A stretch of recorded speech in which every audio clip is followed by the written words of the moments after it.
brought to you by Vigard. ಇವರ ಹೇಳಿಕೆ ಒಕ್ಕಲಿಗರ ಪರವಾಗಿದ್ದೇನೆ ಇದೆಲ್ಲ ಬಹುಶಃ ಒಕ್ಕಲಿಗರಷ್ಟಿಲ್ಲ, ಬೇರೆ ಸಮಾಜಗಳು ಇವ್ರ ಹೇಳಿಕೆಯನ್ನು ಸೀರಿಯಸ್ ಆಗಿ ತಗೊಳ್ಳಲ್ಲ. ಅಲ್ಲ, ತಮ್ಮನ್ನು ವಿಲನ್ ಮಾಡುವಂಥ ಪರಿಸ್ಥಿತಿ ನಡೀತಾ ಇದೆಯಾ? ಯಾಕಂದರೆ ಮಠದ ವಿಚಾರ ಇರ್ಬೋದು, ಮತ್ತೊಂದು ಇರ್ಬೋದು.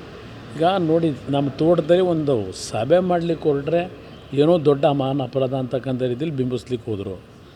ಸಮಾಜದ ಪರಮಪೂಜ್ಯ ಸ್ವಾಮೀಜಿಯವರು ಎಲ್ಲ ಪಕ್ಷದ ಮುಖಂಡರುಗಳು ಎಲ್ಲ ಸ್ವಾಮೀಜಿಗಳ ಹತ್ರಕ್ಕೆ ಹೋಗಿ ಆಶೀರ್ವಾದ ಪಡೀತಕ್ಕಂಥ ಸರ್ವೇ ಸಾಮಾನ್ಯ.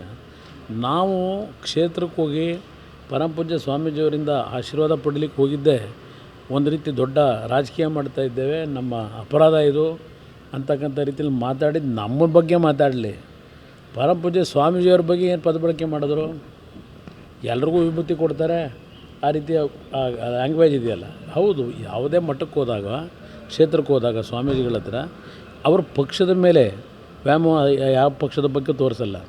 ಯಾವುದೇ ಪಕ್ಷದ ಮುಖಂಡರುಗಳು ನಾಯಕರು ಹೋದಾಗ ಇಲ್ಲ ಮಠದ ಭಕ್ತರು ಹೋದಾಗ ಎಲ್ಲರಿಗೂ ಒಳ್ಳೆಯದಾಗಲಿ ಅಂತಕ್ಕಂಥ ಒಂದು ಆಶೀರ್ವಾದ ಮಾಡ್ತಾರೆ. ಅದು ಕಾಂಗ್ರೆಸ್ಸು ಅಂತಲ್ಲ, BJP ಅಂತಲ್ಲ, ದಳ ಅಂತಲ್ಲ, ಎಲ್ಲರಿಗೂ ಆಶೀರ್ವಾದ ಮಾಡ್ತಾರೆ. ಸರ್ವೇ ಜನ ಸುಖಿನೋ ಭವಂತು ಅಂತಕ್ಕಂಥದ್ದು ಅವ್ರದ್ದು. ಅದರಿಂದ ಅವರು ನಮ್ಮನ್ನು ಭೇಟಿ ಮಾಡಿದ್ರು ಅಂತೇಳಿ ಪರಮಪೂಜ್ಯ ಸ್ವಾಮೀಜಿಯವ್ರ ಬಗ್ಗೆನೇ ಅವರ ಕೆಲವು ಮಾತುಗಳೇನಿದೆಯಲ್ಲ ಆ ಹಿಡಿತ ಕಳ್ಕೊತಾ ಇದ್ದಾರೆ. ಈಗ ಒಕ್ಕಲಿಗರು ಅನ್ಯಾಯ ಆಗ್ತಾ ಇದೆ ಅಂತ ತಮ್ಗೆ ಅನಿಸುತ್ತಾ ಸರ್? ಮೈಸೂರು ಭಾಗದಲ್ಲಿ ಒಕ್ಕಲಿಗರಿಗೆ ಅನ್ಯಾಯ ಆಗ್ತಾ ಇದೆ. ಈಗ ನನ್ನ ಮಟ್ಟಿಗೆ ಹೇಳೋದಾದರೆ, ಬಹುಶಃ ಕಳೆದ 25-30 ವರ್ಷದಲ್ಲಿ ಇಲ್ಲಿ ರಾಜಕಾರಣದಲ್ಲಿ ಏನೇನಾಗಿದೆ ಅಂತಕ್ಕಂಥದ್ದು ಇತಿಹಾಸ ಇದೆ.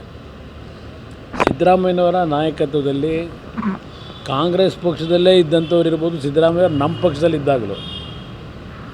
ಈಗ ಉದಾಹರಣೆಗೆ ಮಾದೇಗೌಡರಿಗೆ ಟಿಕೆಟ್ ಕೊಡಬೇಕು ಅಂತ ದೇವೇಗೌಡರಿದ್ದರು 94ರಲ್ಲಿ. ಅವತ್ತು ಯಾವ ರೀತಿ ವಿರೋಧ ವ್ಯಕ್ತಪಡಿಸಿದ್ರು. ನಮ್ಮ ಪಕ್ಷದಿಂದಲೇ ಅವ್ರು ಸಿದ್ದರಾಮಯ್ಯನವರು ಈಗ ಒಕ್ಕಲಿಗರ ಬಗ್ಗೆ ಅನುಕಂಪ ತೋರಿಸ್ತಾವ್ರೆ. ಅವ್ರ ನಿಜವಾದ ಅವರ ಬದುಕಿನ ರಾಜಕೀಯ ಜೀವನದಲ್ಲಿ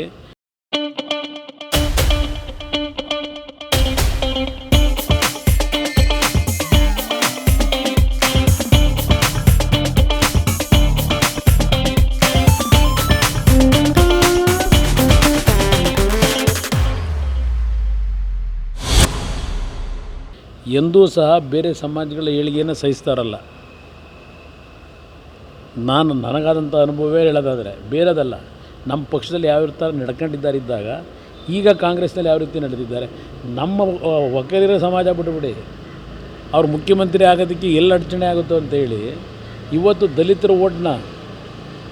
ದಲಿತರೆಲ್ಲ ಒಂದಾಗಬೇಕು, ಸಂವಿಧಾನ ಉಳಿಸ್ಬೇಕು ಅಂತ ಭಾಷಣ ಮಾಡ್ತಾರಲ್ಲ, ಇದೇ ಸಿದ್ದರಾಮಯ್ಯನವರು.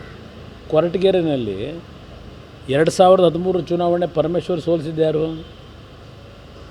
ಸಂವಿಧಾನ ಉಳಿಸಬೇಕು, ದಲಿತರು ಉಳಿಸಬೇಕು ಅಂತ ಭಾಷಣ ಮಾಡೋ ಸಿದ್ದರಾಮಯ್ಯರೇ ಅಲ್ವೇ? ಎಲ್ಲರಿಗೂ ಗೊತ್ತಿರೋ ವಿಚಾರ.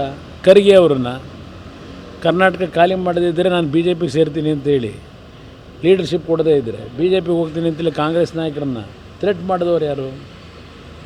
ಅದರಿಂದ ಇಲ್ಲಿ ಯಾವುದೇ ಸಮಾಜಕ್ಕೆ ರಕ್ಷಣೆ ದೊರಕಿಲ್ಲ ಸಿದ್ದರಾಮಯ್ಯರಿಂದ.